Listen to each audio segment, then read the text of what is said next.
Why do you keep blaming yourself for what happened, for what you missed, for what you tolerated, for what you didn't say sooner, for what you should have known, for the signs you replay now like evidence against you? Maybe you've asked yourself, how did I not see it? Why did I stay so long?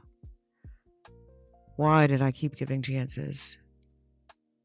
Why did I let myself become so small? Why did I love someone who made me feel hard to love? And somewhere along the way, perfection became a courtroom. You became the witness. You became the judge. You became the person on trial. But I want to say this gently. You don't have to keep treating yourself like the problem just because something painful happened to you. There's a difference between learning and self punishing. Learning says, now I understand more. Self punishment says, I should have known everything before I knew it. Learning says, I can choose differently now. Self punishment says, I ruined everything because I did not choose differently then. Learning opens a door. Self punishment locks you in the room with the version of yourself who was already hurting. Maybe this is where you've been. Locked in a room with who you were when you were trying to survive. You keep asking that version of you why. Why they did not leave. Why they did not speak. Why they kept hoping. Why they ignored the feeling in their stomach. Why they made excuses. Why they stayed quiet. And why they kept trying to be chosen. Maybe that version of you was not foolish. Maybe they were afraid. Maybe they were lonely. Maybe they were just trying to keep the peace. Maybe they were trying to hold on to hope because it was the only thing making the pain feel survivable. Maybe they were trying to be loved by someone who kept making love feel conditional. Maybe they weren't trying to betray you. Maybe they were trying to protect you with the tools they had at the time. That does not mean everything that happened was okay. It does not mean there's nothing to learn. It doesn't mean you ignore the patterns, the choices, the silence, the ways you abandoned yourself. It means you stop using your growth as a weapon. You can tell the truth without tearing yourself apart. You can say, I stayed too long, without saying, I'm stupid. You can say, I ignored my needs, without saying, I deserved what happened. You can say, I need to learn how to trust myself again, without saying, I cannot trust myself at all. There's a way to take responsibility without turning yourself into the enemy. There's a way to grieve what happened without making your younger, softer, more hopeful self the villain. Because the person you keep blaming may be the same person who carried you through something you did not know how to escape yet. They may be the person who kept showing up, the person who kept breathing, the person who kept hoping, the person who kept trying to make sense of mixed signals and coldness and distance, rejection, silence, betrayal, abandonment, or a love that never felt steady. And yes, maybe they made choices that you would not make now. But that's because you're standing on the other side of pain with information that they didn't have access yet. You're looking backward with clarity now. They were living forward with fear.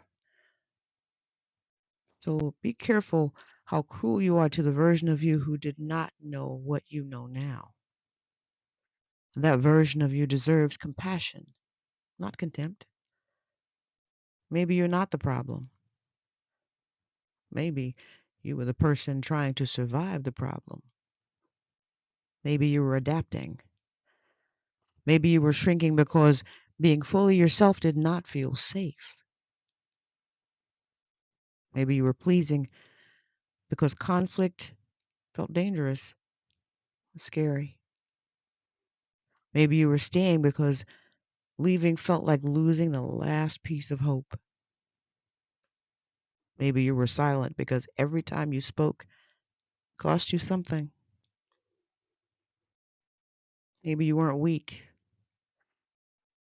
Maybe you were exhausted. Maybe you weren't blind. You might have been overwhelmed. Maybe you were not hard to love. Maybe you were trying to earn love from someone who did not know how to give it safely. And maybe the healing now is not to hate yourself for what you survived. Maybe the healing now is to stop abandoning yourself in the name of accountability. Because self blame can feel productive, it can feel like control. If everything was your fault, then maybe you can prevent it from ever happening again. If you can find the exact thing you did wrong, maybe you can promise yourself you'll never be hurt like that again. But sometimes self blame is just fear wearing the mask of responsibility.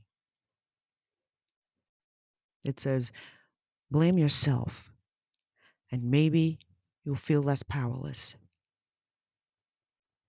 But you don't become safer by hating yourself. You become safer by listening to yourself, by learning your patterns, by honoring your body when it says something feels off, by admitting what hurt, by telling the truth without collapsing into shame, by choosing not to call yourself broken just because you're still healing. So today, maybe the question is not what is wrong with me. Maybe the question is, what was I trying to survive? What was I afraid would happen if I chose myself?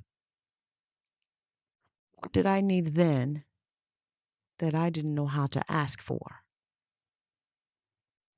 What sentence have I been using against myself that I am ready to release? Because you're allowed to grow without self attack.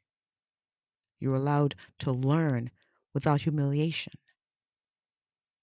You're allowed to look back and say, I now understand why I did what I did. I'm ready to choose differently now. Not because I hate who I was, because I'm finally becoming safe enough to come back to myself. So if you've been treating yourself like the problem, breathe here just for a minute. Put the weapon down. You are not here to punish the version of you who survived. You are here to bring them home. You can take responsibility without taking all the blame. You can learn from what happened without letting it define your worth. You can stop calling yourself the problem when you were merely the person who was trying to survive it. What happened may explain your pain, but it doesn't explain your worth. And you, even here, right now, still whole, or whole when you got here. You were whole when you were born. You're a whole on arrival.